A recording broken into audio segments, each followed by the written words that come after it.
Todo empezó con un maletero abierto. Sábado por la mañana. Había bajado al garaje a buscar una caja de herramientas cuando vi que el maletero del coche de Laura estaba mal cerrado. Nada raro, pensé. A veces ella no hace suficiente fuerza. Pero cuando lo abrí para cerrarlo bien, ahí estaba, un zapato de tacón rojo. Solo uno.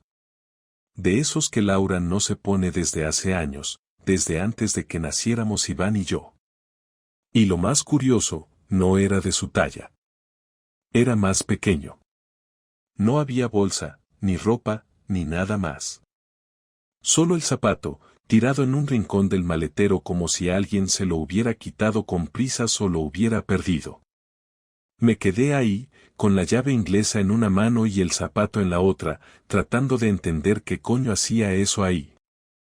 Laura estaba arriba, preparando la comida como si todo fuera normal. Ese día no dije nada. Pero algo se me activó en la cabeza.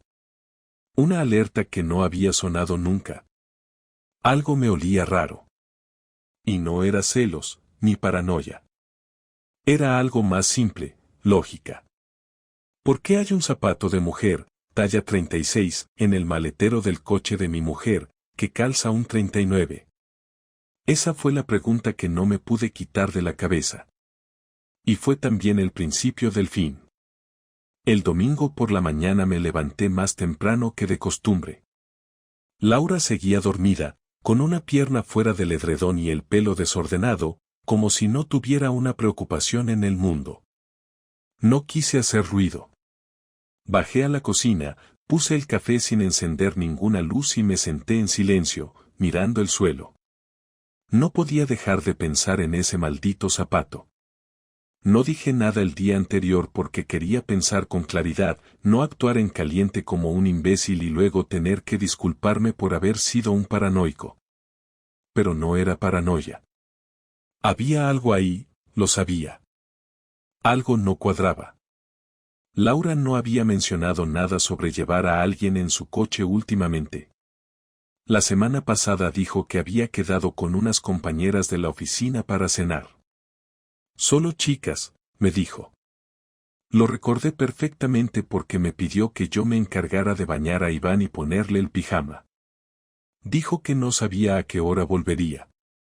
Que no me esperara despierto. Que mejor durmiera temprano, porque tenía cara de cansado. Fui al garaje otra vez. El zapato seguía ahí, donde lo había dejado el día anterior, en una caja de cartón con trastos viejos que aproveché para disimularlo por si acaso ella bajaba. Me quedé un rato mirando el coche, como si de alguna manera pudiera confesarme algo. Estaba impecable, como siempre. A Laura le gustaba tenerlo limpio.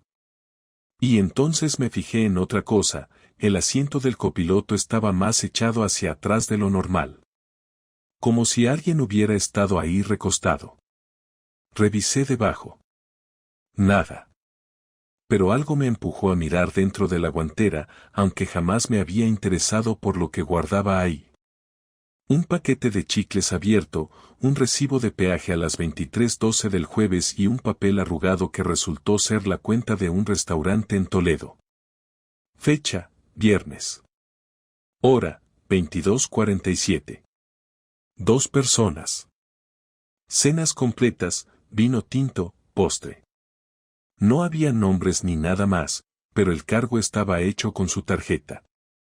La misma tarjeta que ella casi nunca usaba, porque siempre decía que prefería pagar con el móvil. Subí sin hacer ruido y la observé dormir. Parecía tan tranquila que por un momento dudé de mí mismo. Tal vez había llevado a una amiga y simplemente no lo mencionó porque no tenía importancia. Tal vez el zapato era de alguien que ayudó con una mudanza o lo que fuera. Pero la cuenta del restaurante, la distancia, el horario, el asiento hacia atrás. Demasiadas casualidades juntas. Me vestí sin hacer ruido, le dejé a Iván una nota diciendo que iba a comprar pan y salí a caminar. Tenía que pensar.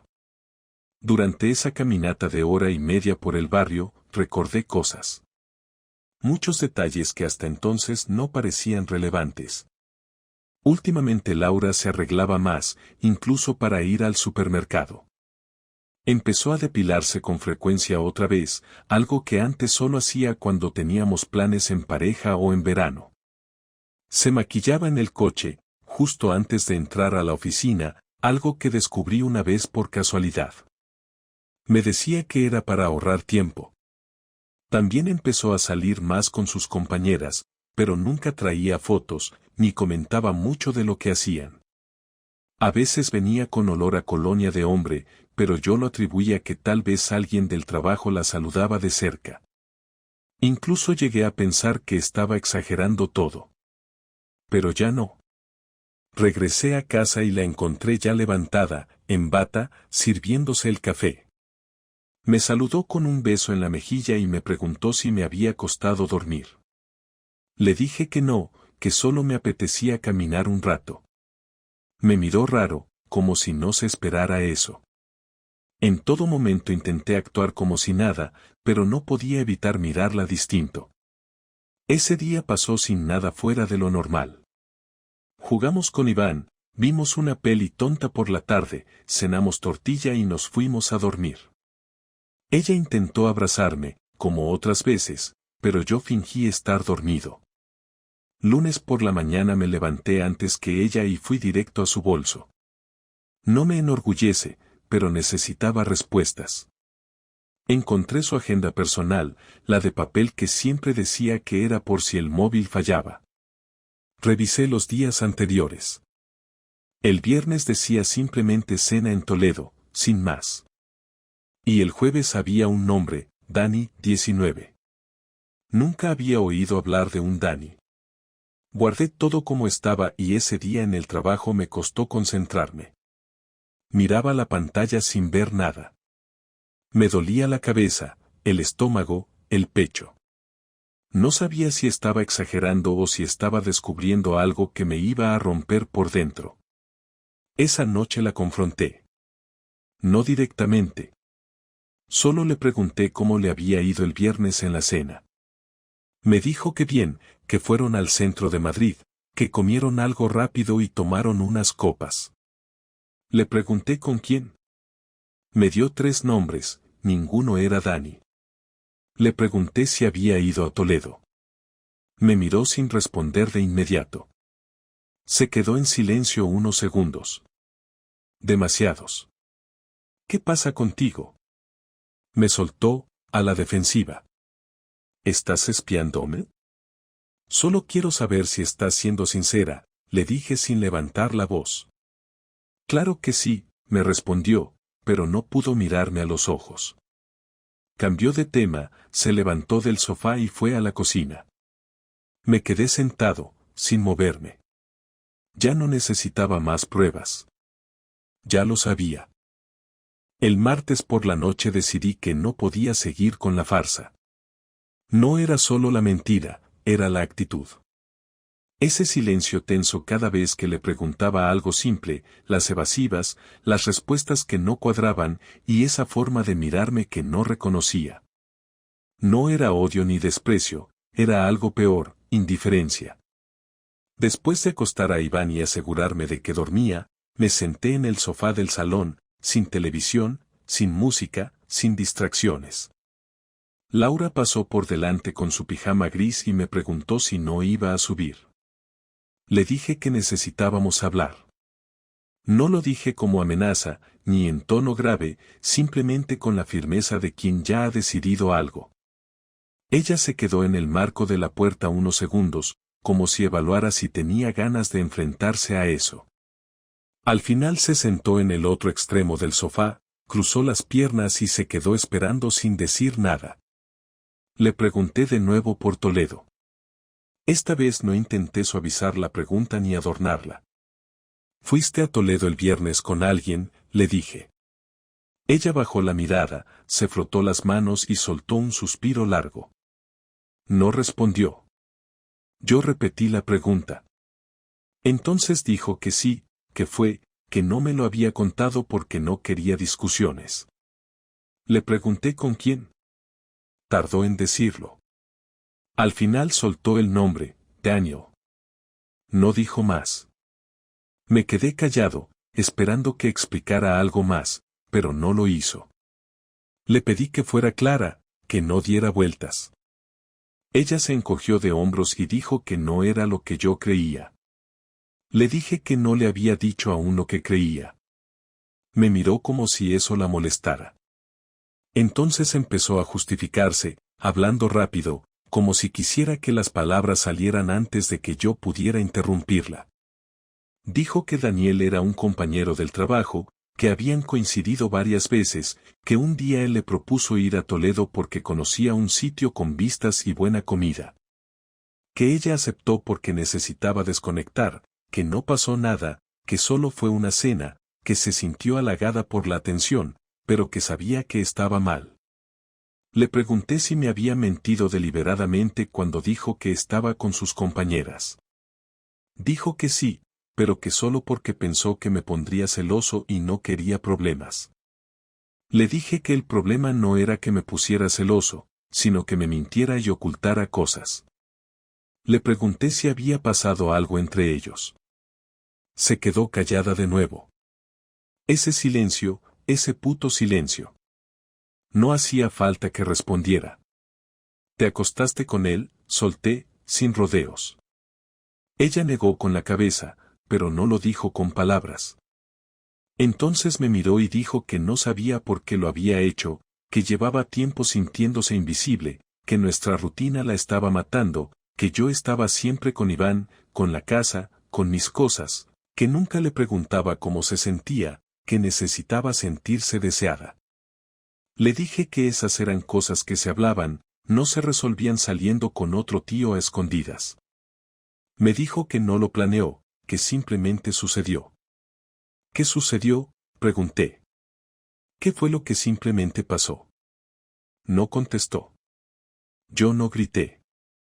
No soy de gritar. Pero lo que sentía por dentro era una mezcla de rabia y decepción que me quemaba desde la garganta hasta el estómago. Le pregunté desde cuándo se veían. Me dijo que llevaban algunas semanas hablando, que solo se habían visto 2 veces fuera del trabajo. Le pedí que fuera honesta. Me dijo que no quería seguir hablando de eso. Le dije que no podía huir de esto, que no bastaba con decir que no pasó nada y luego callarse. Me dijo que no sabía cómo manejarlo, que todo se le había ido de las manos. Le pregunté si sentía algo por él. Dijo que no lo sabía. Esa frase me rompió más que todo lo anterior. Porque si alguien no sabe si siente algo por otra persona, es porque sí siente algo. Y eso es suficiente para dinamitar una familia. Le dije que no podía seguir viviendo así, fingiendo que no pasa nada mientras ella se va con otro a escondidas. Me preguntó si quería separarnos.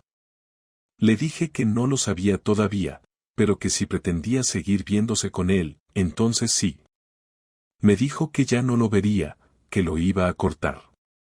Le dije que no lo hiciera por obligación, que no me hiciera un favor, que si lo dejaba fuera por miedo a perderme, tarde o temprano volvería a buscarlo. Se levantó sin decir palabra y subió las escaleras.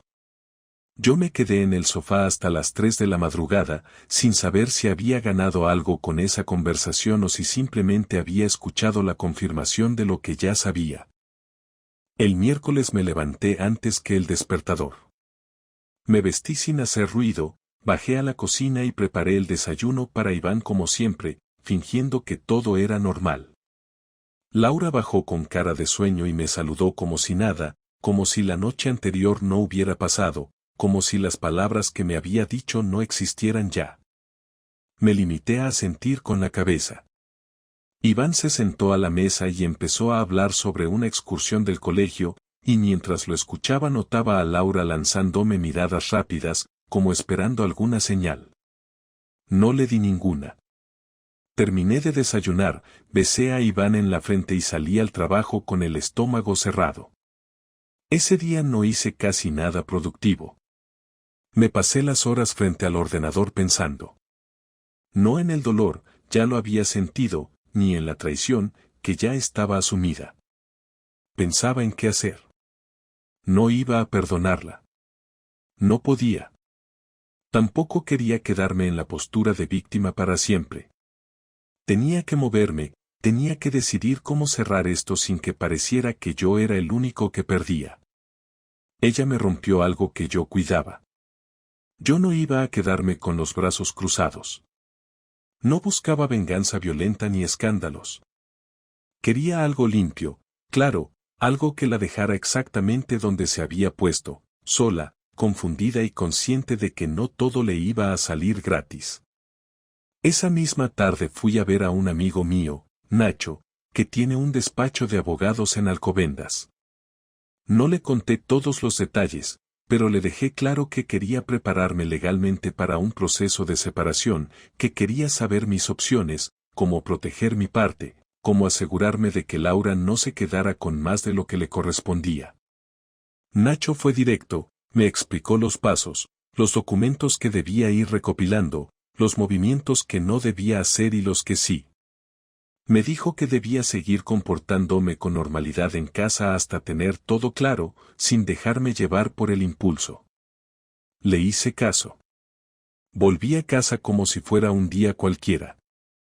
Cenamos en silencio, y después de acostar a Iván, Laura intentó hablar otra vez. Me dijo que había pensado en todo, que había mandado un mensaje a Daniel para decirle que no quería volver a hablar con él. Le dije que no hacía falta que me lo contara. Me dijo que si hacía falta, que quería arreglar las cosas, que no quería perderme. Le pregunté si lo había hecho por culpa o porque de verdad quería seguir conmigo. Me dijo que era por las dos cosas. No respondí. Me fui a dormir al sofá y ella no insistió en que subiera. Durante los siguientes días me dediqué a desmontar mi parte de la vida con ella sin que lo notara. Fui sacando documentos importantes, hice copias de todo, desde la escritura del piso hasta las cuentas bancarias. Cambié las contraseñas de mis correos, retiré parte del dinero de mi cuenta personal y lo pasé a una nueva que abrí ese jueves en otra entidad. Hablé con un colega del trabajo que tiene un piso vacío en San Sebastián de los Reyes y le pedí que me lo alquilara por unos meses. Me dijo que sin problema. Preparé la mudanza en secreto, poco a poco. Libros, ropa, herramientas, cosas que podía sacar en la mochila sin que Laura se diera cuenta. Cada noche, ella seguía intentando acercarse, como si pensara que con tiempo me ablandaría. No funcionaba. Ya estaba fuera, aunque mi cuerpo aún estuviera ahí. El sábado, con todo ya preparado, dejé la nota. No una carta larga. Solo una hoja doblada en 4. Laura, ya sabes lo que hiciste. Esto no es rabia, es consecuencia. No me llames. No me busques. Todo lo que quieras decir, díselo a tu abogado. Y debajo, el contacto de Nacho. Esa mañana ella fue al mercado con Iván, como cada sábado. Aproveché para cargar el coche con las últimas cajas y largarme. Cuando volvió, ya no estaba. Ni yo ni mis cosas. Lo único que dejé fue la cama hecha y el cepillo de dientes en su sitio. Ni una palabra más. No apagué el móvil. No la bloqueé. Pero no respondí ninguno de los mensajes que me mandó ese día, ni al siguiente, ni al otro. Solo los leí. Uno detrás de otro. Todos iguales, disculpas, explicaciones, súplicas, intentos de que habláramos. Silencio total por mi parte. A los 3 días, se presentó en el trabajo. Me esperó fuera. Cuando salí, me acercó y empezó a hablar sin dejarme decir nada. Le dije una sola frase, no hay nada que arreglar. Se quedó callada, con cara de no entender lo que estaba pasando. Le dije que le tocaría vivir ahora con el mismo vacío que dejó en mí. Me di la vuelta y me fui. Pasaron casi 2 semanas sin que volviera a verla en persona. Me escribía todos los días, a veces un mensaje corto, a veces párrafos enteros. En todos intentaba justificar lo que había hecho, pedía hablar, decía que entendía mi reacción, que aceptaba que me hubiera ido, pero que necesitábamos al menos una conversación final. No respondía nada. Sabía que si le daba una sola oportunidad de abrir un diálogo iba a intentar convencerme, manipularme con palabras bonitas, echarme en cara mis ausencias, mis defectos, todo eso que ya conocía de memoria y que durante años escuché cada vez que se sentía frustrada. No iba a darle ese espacio de nuevo.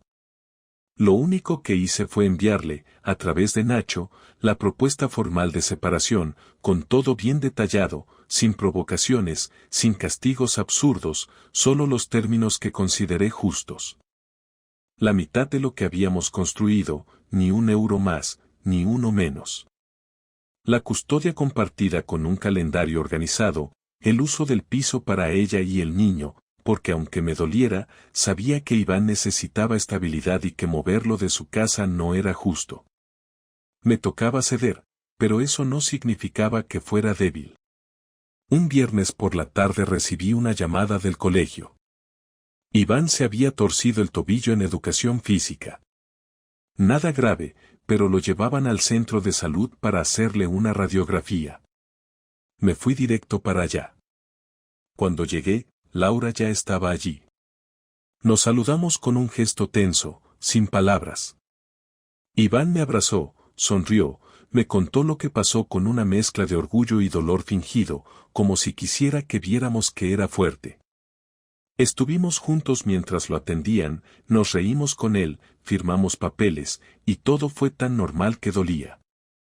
Al salir, mientras Iván estaba en el baño, Laura se acercó y me dijo que necesitaba que habláramos. Le dije que no ahí. Me pidió una sola oportunidad. Dijo que no iba a rogar, solo a decir lo que necesitaba. Acepté. Le dije que al día siguiente, a las 7 de la tarde, en el parque donde solíamos llevar a Iván de pequeño. Llegó puntual.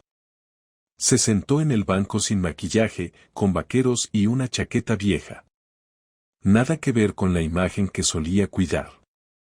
Me miró, pero no habló de inmediato. Yo tampoco dije nada. Al final, fue ella quien rompió el silencio. Me dijo que no esperaba que la perdonara, que sabía que me había fallado, pero que necesitaba explicarse, aunque fuera solo para cerrar el capítulo. Me preguntó si podía hablar sin que la interrumpiera. Asentí. Dijo que no era feliz, que hacía tiempo que se sentía apagada, invisible, que no me culpaba por completo pero que la rutina la había matado por dentro. Me dijo que no buscó a Daniel, que simplemente apareció en un momento en el que ella necesitaba sentirse viva. Que no lo amaba, que ni siquiera le caía especialmente bien, pero que la hacía sentir vista. Que no pensaba dejarme, que lo que ocurrió fue una sacudida que le hizo darse cuenta de cuánto me había dado por hecho. Me dijo que desde que me fui no podía dormir, que lloraba a escondidas de Iván, que no sabía cómo explicarle por qué papá ya no vivía con ellos, que se sentía vacía y que todo lo que quería era una oportunidad para hacer las cosas bien. Me mantuve en silencio. No porque no tuviera nada que decir, sino porque necesitaba procesar lo que decía sin reaccionar como un idiota herido. Cuando terminó, me preguntó si podía hablar yo ahora. Le dije que sí. Le conté que la había amado de verdad, que había confiado en ella como no había confiado en nadie, que durante años había puesto su bienestar por encima del mío, no por obligación, sino porque me nacía. Le dije que entendía sus frustraciones, que yo también me sentía solo muchas veces, que también había noches en las que me dormía mirando al techo porque no quería discutir, pero que jamás se me ocurrió buscar a otra persona para llenar ese vacío. Le dije que lo que hizo no fue un error, fue una elección. Que eligió a alguien más, aunque fuera por poco tiempo, y que en ese acto rompió algo que no se podía arreglar con palabras bonitas. Me preguntó si no había forma de reconstruir lo nuestro. Le dije que no. Que había cosas que se podían perdonar, pero no se podían olvidar.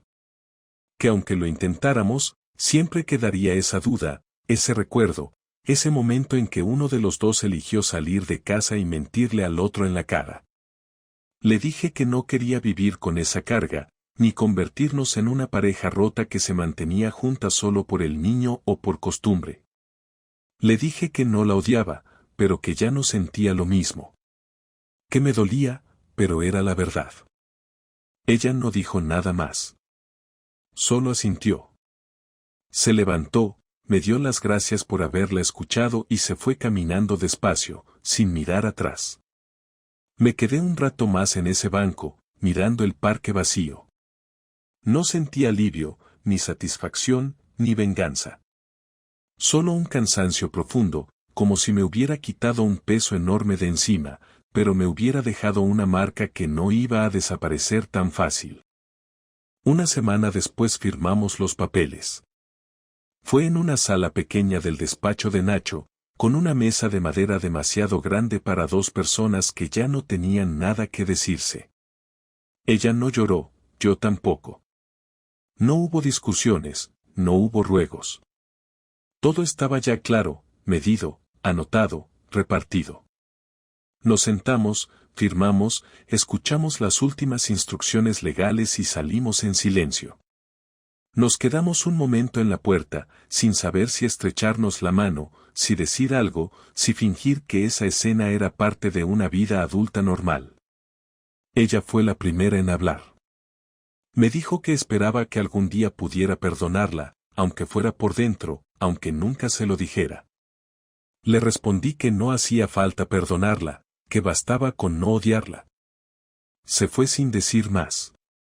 Y no la vi durante los siguientes 15 días, hasta que vino a recoger a Iván para pasar el fin de semana con él. En casa, la rutina era distinta. No había silencio incómodo ni miradas cargadas de tensión, pero tampoco había risas constantes ni conversaciones largas. Iván lo notaba, claro que sí, pero intentaba adaptarse. Los niños lo entienden todo, aunque uno se esfuerce en ocultárselo. Le dije que su madre y yo íbamos a vivir separados, que eso no cambiaba lo que sentíamos por él, que íbamos a seguir siendo sus padres siempre. Me preguntó si estaba triste. Le dije que sí, pero que iba a estar bien. Asintió con esa seriedad rara que tienen los niños cuando se esfuerzan por aparentar madurez. Volvió a sus cosas y no preguntó más. A veces me miraba fijamente, como queriendo preguntar algo más, pero no decía nada. Yo le respondía con una sonrisa o una caricia en la cabeza. Con eso bastaba, al menos de momento. Los primeros días solo dormía unas horas, me despertaba sin razón, me quedaba mirando el techo del nuevo piso, que todavía olía a pintura vieja y humedad. Poco a poco empecé a llenar ese espacio con mis cosas, con libros, con fotos de Iván, con tazas que no combinaban, con muebles que traía de a poco o compraba de segunda mano. No era un hogar todavía, pero al menos no era una mentira. Salía a caminar por el barrio, me sentaba en una terraza a tomar algo, hablaba con gente que no conocía y que no sabía nada de mi vida. Empecé a responder mensajes de amigos que antes había ignorado. Algunos sabían lo que había pasado, otros no preguntaban, simplemente estaban ahí. Y eso bastaba. Una noche, sentado en el sofá con una cerveza en la mano y la televisión encendida sin volumen, pensé en todo lo que había pasado durante ese mes. Desde que encontré aquel zapato hasta ese momento. Pensé en cómo había cambiado la forma en que veía las cosas. Antes, pensaba que el amor se mantenía por sí solo, que la rutina era parte del compromiso, que lo importante era estar, cuidar, cumplir. No me di cuenta de que a veces, por más que uno haga todo bien, eso no garantiza nada. Que la gente cambia, que los sentimientos se mueven, que a veces no hay culpables claros, pero sí hay consecuencias. No sentí lástima por mí, no me vi como una víctima. Cometí errores también, fui distante a veces, silencioso cuando debía hablar, rígido cuando debía ceder. Pero lo que ella hizo fue otra cosa. Fue una decisión consciente de mentir, de buscar afuera lo que no quiso construir dentro. Y eso ya no era un fallo, era una traición. Esa noche llamé a mi padre. Hacía semanas que no hablábamos con calma. Me preguntó cómo estaba y le dije la verdad. Mejor, le dije, todavía duele, pero ya no todo el tiempo. Me dijo que me entendía, que cuando mi madre lo dejó por otro, él también pensó que no iba a poder con eso, pero que al final uno no se rompe, solo cambia. Le agradecí por decirlo sin dramatismos, sin frases de libro barato. Hablamos un rato más, de fútbol, del trabajo, de Iván. Me colgó con un cuídate, hijo, que me sonó distinto a otras veces. Con el tiempo, volví a salir con amigos, volví a reírme sin sentir culpa. Una compañera del trabajo me invitó a cenar y aunque le dije que no estaba listo, agradecí el gesto. Me sentí visto otra vez, y eso no se me había pasado desde que todo esto comenzó. No sé si volveré a enamorarme, ni me lo planteo. Ahora solo quiero estar bien, construir una nueva vida con lo que me quedó. Ver crecer a Iván sin mentiras en casa, saber que puede confiar en mí porque no necesito esconderle nada. No pretendo que todo tenga sentido, ni que haya un final feliz. Solo quiero vivir tranquilo, sabiendo que lo que tengo, por poco que sea, es mío y no se basa en una mentira. Y así terminó. No con gritos, ni escenas, ni grandes cierres. Solo con un hombre que supo cuándo irse, una mujer que entendió que no se puede volver atrás, y un niño que, con el tiempo, sabrá que su padre no se rindió, solo decidió no dejarse destruir.